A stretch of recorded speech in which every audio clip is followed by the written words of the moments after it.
All right. So I've got my flat colors. Remember, this is simple bread, black bread on the top. All my flat colors are my cheese layer. They're all in just one place. And then I have the white bread underneath. So you stack those three together, you get a cheese sandwich. And it should work, it should be functional. It should look good on gray bread. It does. It might even need to look good. Like if my client wants just flat color, it would also need to look good on black, right? Even though that makes my line art disappear. In fact, this is kind of fun because if you take off the line art, you see how the black makes it fully fill in. Makes it look like I have line art. But if this was on gray, it looks like that. So this is why when I show you in the slides the definition for digital coloring, I say it's coloring behind real or implied line art. That is because sometimes the illustration was clearly done underneath line art, and then the line art was removed to give it that kind of clean graphic. That's still digital coloring. This is not digital painting. But this is the next step we're going to do. It's called duotone color. So we got to this step in the process. We got the flat color, the local flat color. Now we're going to split that local flat color into a light tone and a shadow tone. So sometimes that means it's only two, a highlight and a shadow. Sometimes that means it's hundreds of different tones between that light tone and that dark tone. That's because there's two types of duotone. There's hard edge and there's soft edged. I want you to learn hard edge because it's really easy to soften a hard edge. It's really hard to harden a soft edge. And notice, I like this example. This is not my own example. But I like how the local color looks really drab and boring and terrible. But then as soon as they get separated out into a light value and a shadow value, it has this wonderful life to it. It still looks grungy, still it's dirty, but now it has that dimension. You can see that there's actually a dog's snout and a tongue hanging out of it, coming out of his back, which is weird and interesting. So when we do duotone hard edge, it helps to exaggerate it. This is what's called posterizing. So this would be like a middle orange, and then we push it dark and we push it light. You can do duotone, this is what I'll show you first, where you just take your local color and then you just add either a highlight to it or a shadow to it. So you can see how this local color is still showing through, it just becomes the highlight. But that doesn't take full advantage of it. And I'm going to start with hard edge duotone like you see here, like you see in animation. But then it will be very easy to change that to soft edge duotone. And then some people, like this artist, takes their flat color and then just uses dodge and burn with a soft edged brush to make soft edge duotone shadows and highlights. So there's lots you can do once you have your flat colors. But I'm going to teach you this way, which is often used in animation. In animation, it's called cell shading. And it's hard edge duotone, which they did in early comics before digital as well. You can see all the notes here for where the duotone shadow breaks should be. Then we'll talk about soft edge. So how do we do it? We take our local flat color, we turn on our sandwich, right? I don't need my color references anymore unless they're useful. I'm going to use the gray background, and I'm going to duplicate my local flat color.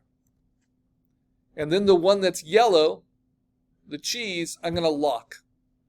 Now when I duplicate it, the first thing I want to do is maybe play with it, because those are the colors I came up with. But if I just now do a levels adjustment, I can push it lighter or darker. And I can see if I like that, right? And sure enough, I don't think it looks great when I go darker than 0 or than 1, but when I go lighter than 1, I think that looks pretty good. So this I'm going to turn into my highlights. So I'm going to call this Duotone. It's a copy of my flat colors, but I've used adjustment and levels to lighten it. My Duotone highlights. And I'm putting highlights all in capitals. And I'm going to mark this orange because it's like a different flavor of the cheese. It's like a medium cheddar to go with my American cheese. Now, when I turn it off and turn it back on, it should feel too bright, right? But then how do I do Duotone cut edge? Well, wherever I think there should be shadows, I'm going to cut them away from this layer with my lasso tool with no feather. So I'll make it really simple. I'll show you with this first. So this satchel, I'm going to pretend there's light hitting at this angle. So this satchel is going to have a shadow. That shadow is going to look like this.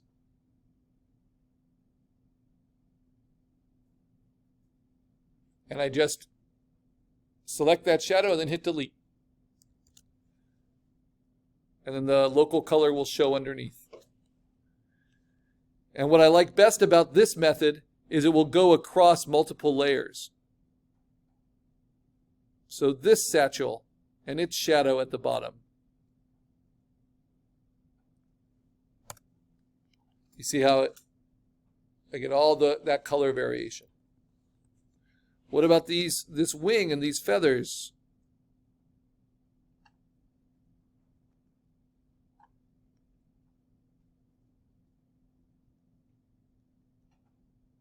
This is called scalloping, connecting through with curves. It especially complements straight lines when you kind of scallop your duotone shapes. Now it's a bit of a pain. I'm using my tablet here to draw within my black shapes, but I don't have to worry about destroying anything because remember, this is all in a duplicate of something I already have. And then if I want to get rid of a little bit more, like I can scallop right here and then connect it like that. I can. And I can just do Command Z and deselect. I want to do that in a slightly different way. So you're just cutting away.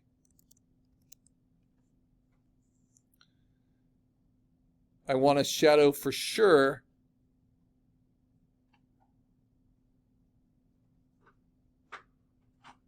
on the face, right, where the hood is. It only works for the gray though, right? Cut it away, you just end up with gray instead of the color. Remember, this is a duplicate of your flat color, and I've locked my flat color. So we're not erasing our flat color, we're erasing a duplicate of the flat color that we've made brighter. And so it reveals the flat color underneath it. So look how my layers are set up, and that should help.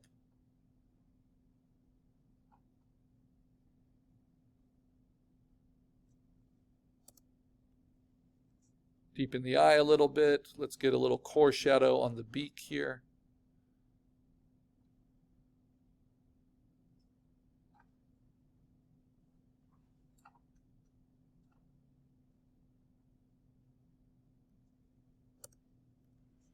And that's pretty subtle, but it's still there, right? You see the duotone. You see the duotone in the eye, on the eyebrow.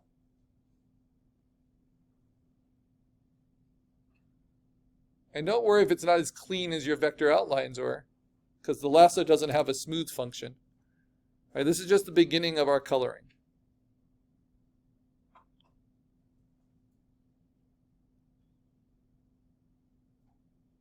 But what's so cool is it cuts across multiple layers of color.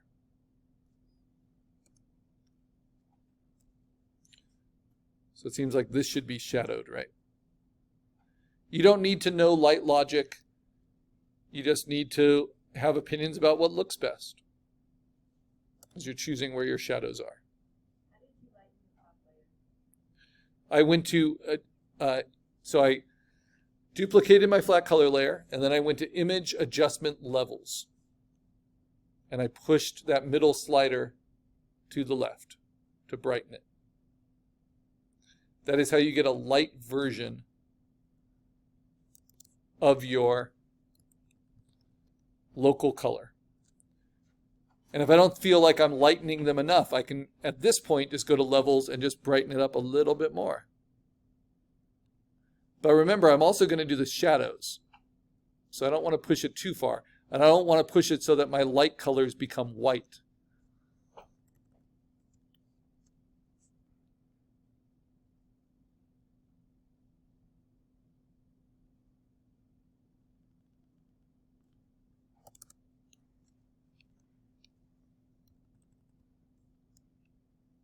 All right, maybe I'll do a little shadow under the eye.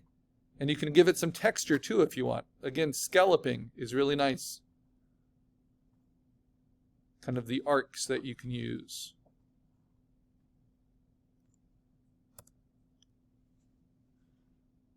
Maybe I'll do a little bit of a shadow above the beak here, scalloped.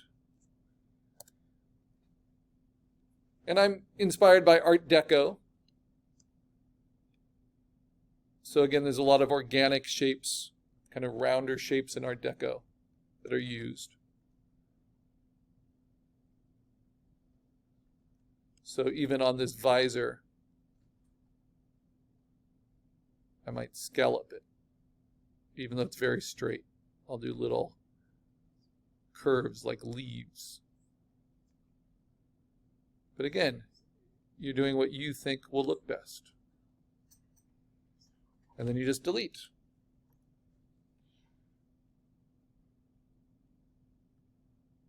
To make this look shiny, I'm just going to do a core that's cut out like that. And then this, really all of this should be in shadow. Maybe the back end of this. Sometimes you just want to simplify it and you do it all in shadow. So you don't need to use it everywhere.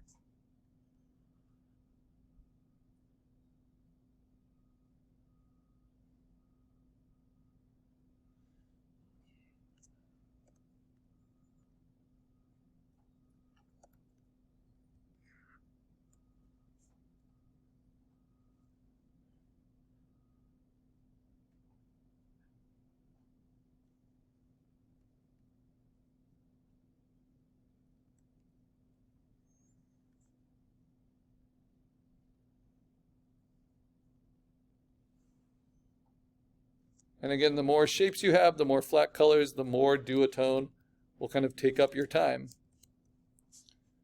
finding where those shapes go.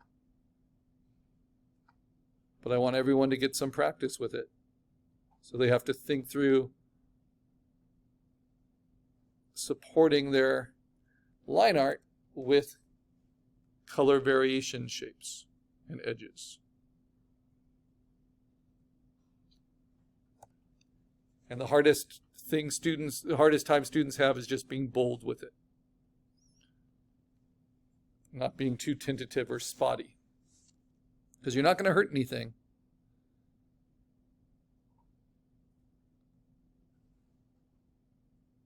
You can always get those colors back. It's just a variation of your flat color. And if needed, we could always just paint with the paintbrush too. But we're trying to do it as efficiently as possible.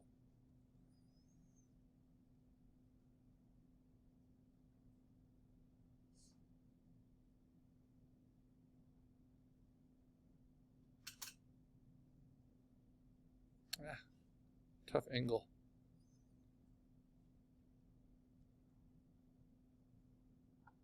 You do have a rotate view tool in Photoshop as well, just like you did in Illustrator. You'll find it here under the hand tool.